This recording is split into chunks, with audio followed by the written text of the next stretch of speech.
దానశీలి కళ.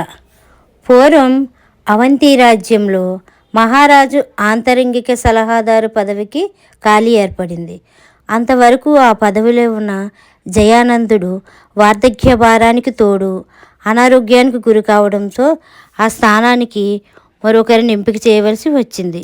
ఈ విషయం రాజు వీరవర్మకు ఒక పెద్ద సమస్యగా మారింది.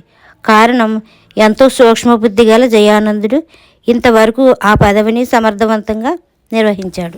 ఒకనాడు రాజు ఈ విషయం గురించి తన మంత్రి సుబుద్ధితో ప్రస్తావించగా ఆయన, మహారాజా, ముందు దేశంలో రాజనీతి, ఆర్థిక న్యాయశాస్త్రాలను అభ్యసించిన వారందరినీ ఆహ్వానిద్దాం. వారికి శాస్త్ర విషయమై పరీక్ష నిర్వహించి అందులో ప్రతిభ చూపిన వారిని గుర్తిద్దాం. ఆ తర్వాత జయానందుడి సలహాపై వారిలో ఒకరిని తమ ఆంతరంగిక సలహాదారునిగా నియమించవచ్చు అని సలహా ఇచ్చాడు.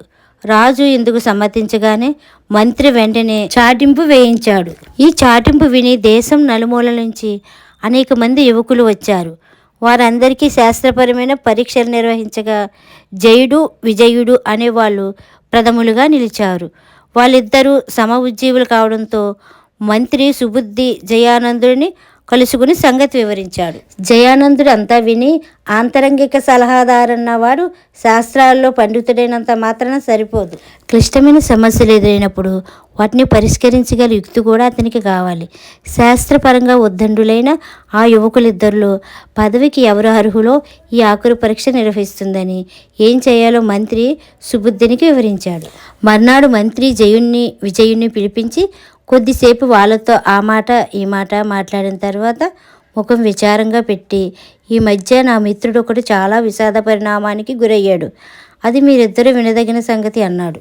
తర్వాత మంత్రి సుబుద్ధి తన మిత్రుని గురించి చెప్పిన వివరాలు ఇలా ఉన్నాయి.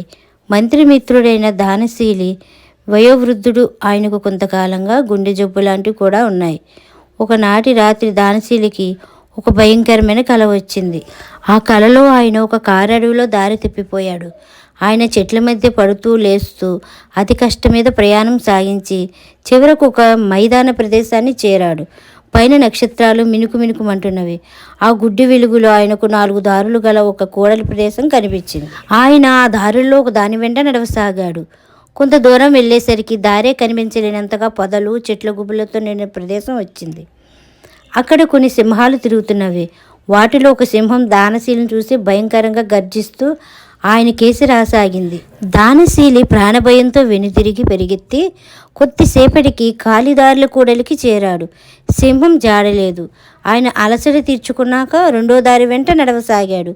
కొంత దూరం వెళ్ళాక ఆయనకు పెద్ద వెలుగు కనిపించింది. దానశీలి ఒక పొదచాటుకు చేరి ఆ వెలుగు వస్తున్న వైపుకు చూశాడు. ఆ ప్రదేశంలో అనేకమైన పెద్ద పెద్ద పుట్టలున్నాయి. వాటిపై కాలసర్పాలు పడగలు విప్పి ఆడుతున్నాయి. ఆ పడగలపై ఉన్న మణులు కాంతులు విరజిమ్ముతూ ప్రకాశిస్తున్నాయి. ఆశ్చర్యంతో ఆ దృశ్యాన్ని చూస్తున్న దానశీలిని పుట్టల మధ్య ఆడుతున్న 5 తలల మహాసర్పం ఒకటి చూసి బుసలు కొడుతూ అమిత వేగంతో ఆయన కేసి రాసాగింది.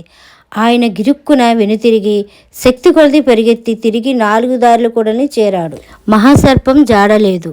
ఈసారి దానశీలి 3వ దారి గుండా నడవసాగాడు. కొంత దూరం వెళ్ళాక ఆ దారి ఒక కొండ దగ్గర ఆగిపోయింది.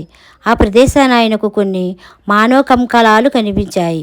కీటును శంకించిన దానశీలి వెనుతిరిగి లోపలే దాపులో ఉన్న గుహలోంచి భయంకరమైన రాక్షసుడొకడు ముక్కుపుటాలు ఎగరేసుకుంటూ బయటకు వచ్చాడు. వాణ్ణి చూస్తూనే దానశీలి కెవ్వుమంటూ అరిచి పరిగెత్తి 4 దారులు కూడలని చేరాడు. అయితే రాక్షసుడు పెద్దగా హుంకరిస్తూ తనకేసి రావడం చూసిన దానశీలి వెంటనే అక్కడున్న 4వ దారి వెంట పరిగెట్టాడు. ఆ దారి అతన్ని కొండల అంచులకు చేర్చింది. దానికి దిగువన పెద్దగా అగాధం ఉన్నది. వెనుక రాక్షసుడు, ముందు అగాధం. ప్రాణాల మీద ఆశ కోల్పోయిన దానశీలి నిలువెల్ల గజగజ వణికిపోతూ అగాధంలోకి తొంగి చూసేంతలో కాళ్ళ కింద ఉన్న రాయి జారింది. ఆయనకి ఎవ్వుమని అరుస్తూ అగాధంలో పడిపోయాడు. మంత్రి ఇలా చెప్పి ఒక్క క్షణం ఆగి, జయ విజయులతో చూశారా ఎంత భయంకరమైన కలో?